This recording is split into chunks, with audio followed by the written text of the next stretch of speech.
Richard Findiquian. Jean-Christophe Buisson, bonjour.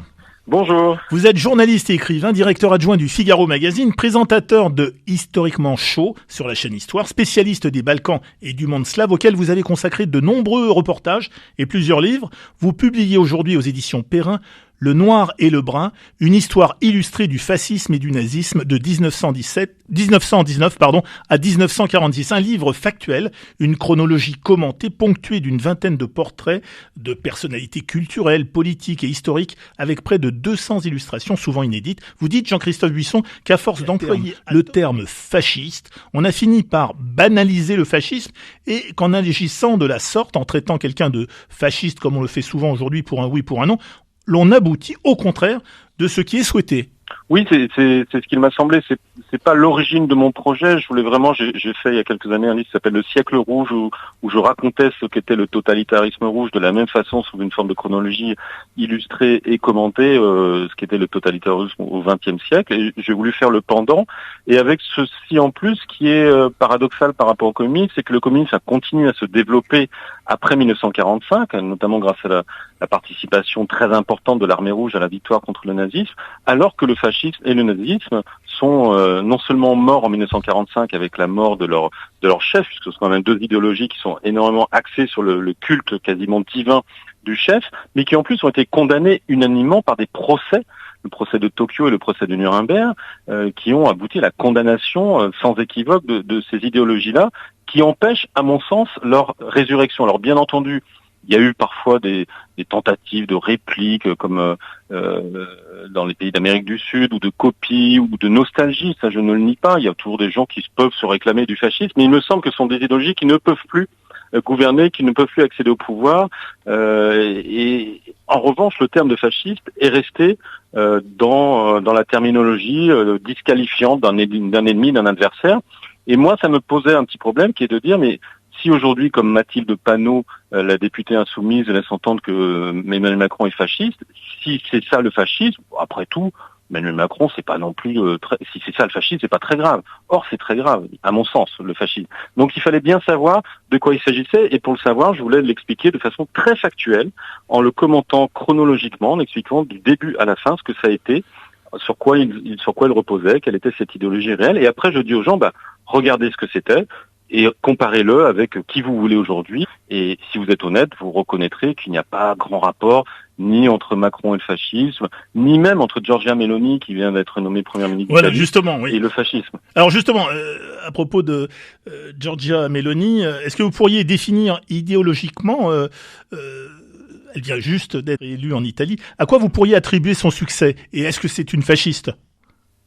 Alors, pour moi, c'est pas du tout une fasciste, parce que son succès repose sur une idéologie qui n'a rien à voir, puisqu'elle est aujourd'hui, on s'aperçoit dans son programme, elle est libérale, elle est atlantiste, elle n'est pas du tout dans l'idée de ce qu'était le fascisme, qui, c'est très important à signaler, était annoncé dès avant son accession au pouvoir. Dès 1919, avant qu'il accède au pouvoir avec la marche sur Rome, il y a exactement 100 ans, 1922, Mussolini annonce la couleur, annonce ce que sera son régime. Son régime, ce sera un régime étatiste, avec une économie dirigiste, avec aucune liberté d'expression, aucune opinion publique possible, avec un nationalisme quasi impérialiste, avec une revendication d'autres territoires, avec un culte du chef. Tout ça n'existe pas dans le programme de Giorgia Meloni. Donc sa victoire n'est pas due au fait que l'Italie serait nostalgique du fascisme. Elle est due au fait tout simplement qu'elle a axé sa campagne sur l'insécurité et l'immigration, et ce sont des thèmes qui sont assez porteurs pour beaucoup de pays européens, je le dis, pas seulement elle. Donc elle est vraiment dans la lignée des autres mouvements patriotiques, souverainistes, qu'on peut taxer de nationalistes, qui existent dans d'autres pays d'Europe et qui ont même accédé au pouvoir, comme en Suède ou même en Hongrie.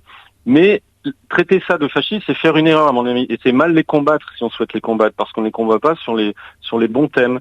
Encore une fois, leur victoire est due à leur volonté de lutter contre l'immigration illégale, voire légale, contre l'insécurité, tous des thèmes qu'on peut tout à fait discuter, mais qui ne relèvent pas de ce qu'on appelle le fascisme tel que je l'ai défini. Comment définiriez-vous justement l'essence même du fascisme, du fascisme ? Alors, pour moi, s'il y a un seul mot qui peut résumer le fascisme, c'est la violence. c'est la violence verbale et c'est la violence physique.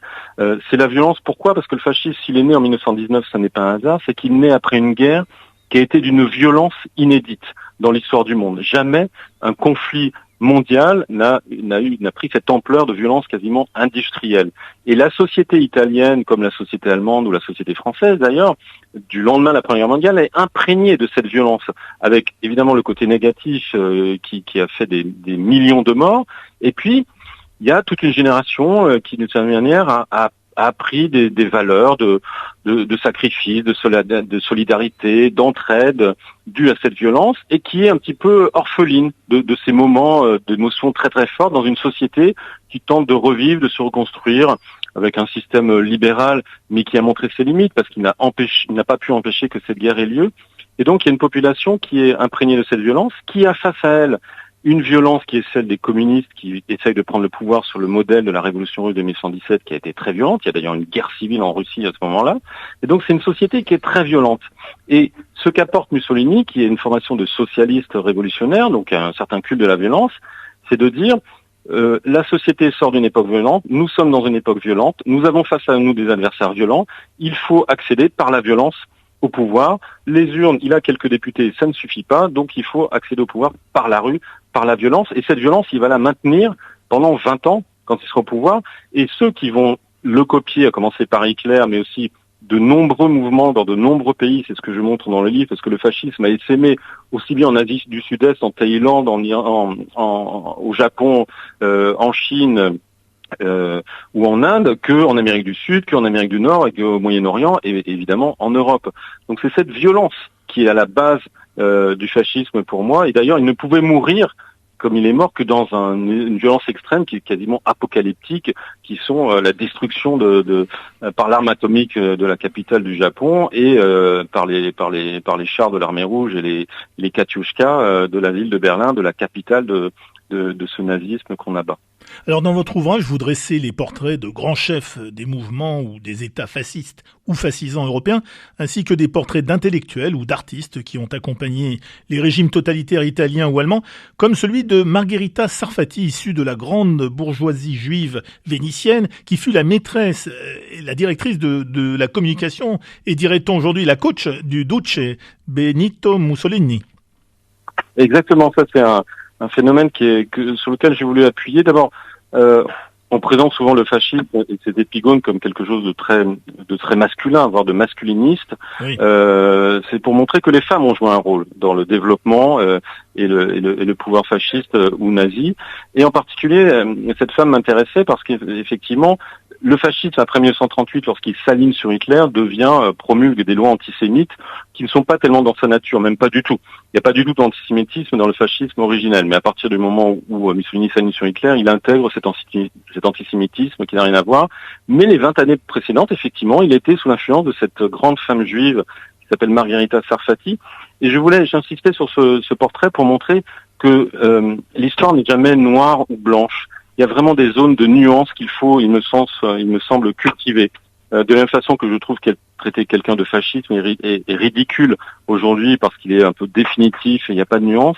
Et de la même façon, si on creuse le sujet, on s'aperçoit que c'est un petit peu plus compliqué. Je ne prendrai qu'un seul autre exemple, outre le fait que c'est une femme juive qui a influencé Mussolini, qui a même écrit sa biographie, qui a même signé les articles Benito Mussolini alors que c'est elle qui les écrivait.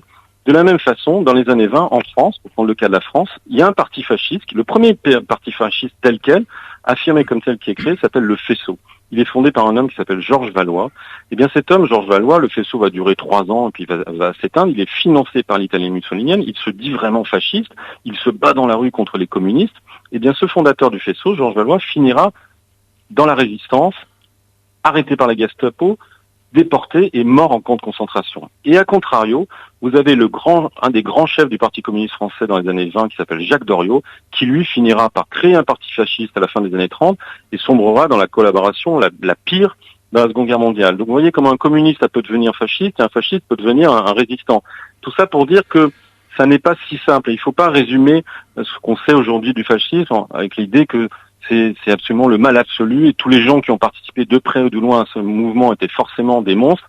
Mais non, il y en a qui ont ouvert les yeux à un moment donné et qui sont même battus en retournant leur veste. Et de la même façon que des gens qui s'étaient battus contre le fascisme ont fini par sombrer dedans. Donc c'est aussi le but du livre de montrer que le problème des idéologies, c'est que ce sont quand même des hommes et des femmes qui les incarnent, et que les hommes et les femmes, eh bien, ils sont sensibles à des sentiments, à des tempéraments qui les font, à un moment donné, peut-être changer d'opinion et ne pas être totalement rigidifiés, même si, effectivement, on en trouve certains qui le sont restés, à commencer par Adolf Hitler, bien évidemment. Alors avant de terminer cette interview au sujet de votre livre, vous me permettrez une petite digression sur votre implication quotidienne dans la défense du Karabakh et de l'Arménie. Il faut signaler à nos auditeurs qui ne le sauraient pas encore que chaque jour que Dieu fait, vous prenez la défense de l'Arménie et vous dénoncez sans cesse l'agression et le bellicisme du président de l'Azerbaïdjan, Ilham Aliyev. Alors, une question, alors notamment sur votre compte Twitter, une question, Jean-Christophe Buisson, comment est né votre engagement en faveur de la cause arménienne et de la défense du Karabakh face à l'agression azérie?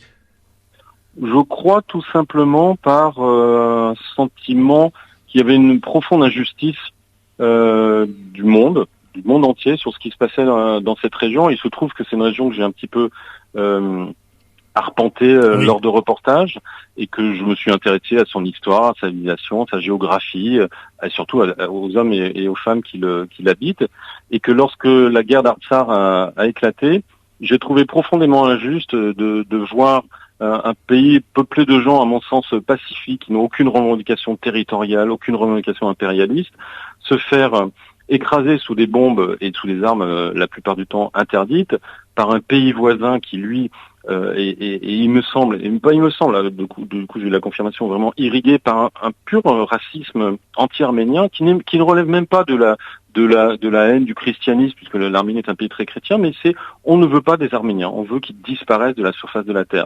Et donc, ça, vous allez me dire, ça peut exister dans d'autres pays, dans d'autres continents, sauf que lorsque c'est le cas ailleurs, généralement, il y a une dénonciation internationale, oui, voire une intervention internationale pour l'empêcher. Et là, j'ai le sentiment que personne ne prêtait attention à cette affaire parce qu'à l'époque, il y avait les élections américaines, il y avait le Covid, il y avait des choses, etc. Et donc, c'est pour ça que je me suis pris d'intérêt puis de passion par souci de témoignage de ce qui se passait là-bas, pour défendre cette cause qui n'est pas une cause de revendication territoriale, en effet, qui me semble aller au-delà, comme dit mon ami Sylvain Tesson, avec qui on est parti plusieurs fois là-bas. Il y a une projection, l'Arménie est une sorte de projection de ce qu'est notre civilisation, qui est un mélange de vieille civilisation judéo-chrétienne d'une part, et ensuite de pays illuminés par les Lumières, par les droits de l'homme. Et l'Arménie est un petit oasis qui ressemble à ça, de démocratie, de république, et attaqué par des pays voisins qui, eux, piétinent ces valeurs-là en permanence. Donc je trouve que c'est notre devoir, pas d'intervenir, moi j'ai pas à dire qu'il faut intervenir, mais j'ai à dire voilà ce qui se passe. Maintenant, si les politiques jugent qu'il y a moyen et obligation d'intervenir, j'en serai le premier heureux, parce qu'il me semble qu'on a intervenu dans d'autres régions du monde pour moins que ça. Et encore plus, lorsqu'au mois de septembre, c'est l'Arménie même, pays souverain sur lequel il n'y a aucune discussion sur ses frontières, qui a été à nouveau attaqué, bombardé par l'Azerbaïdjan. Donc je pense que tant qu'il n'y aura pas vraiment des gestes forts qui permettront la protection et la défense de ces pays qui, encore une fois, sont une projection de ce que nous sommes d'un point de vue international, je continuerai à enquiquiner les gens avec mon compte Twitter, avec des reportages dans le Figaro ou le Figaro Magazine. Je rappelle le titre de votre livre, Le Noir et le Brun, une histoire illustrée du fascisme et du nazisme 1919-1946, c'est publié aux éditions Perrin, livre en compétition pour le prix Charles Villeneuve 2022 qui sera remis le 10 décembre prochain à Marseille, à l'hôtel du département des Bouches-du-Rhône. Vous me permettrez enfin d'annoncer à nos auditeurs que lors de cette cérémonie de remise des prix du 10 décembre, vous serez, Jean-Christophe Buisson, l'invité d'honneur, cérémonie à laquelle participera notamment la présidente du département des Bouches-du-Rhône et de la métropole Aix-Marseille-Provence, Madame Martine Vassal. Merci à vous, Jean-Christophe Buisson. Merci infiniment, merci infiniment. À très bientôt. Maintenant, voici la question jeu RCF Cultura au Bagne, cinéma Le Prado. Comment s'appelle l'émission que Jean-Christophe Buisson présente sur la chaîne Histoire? Je répète la question, comment s'appelle l'émission que Jean-Christophe Buisson présente sur la chaîne Histoire? Des cartes Cultura, des cartes cadeaux Cultura et des places de cinéma avec le cinéma Le Prado à Marseille à gagner. Pour les premières bonnes réponses au 04 91 50 82 33, 04 91 50 82 33. À vous de jouer. Richard Findiquian.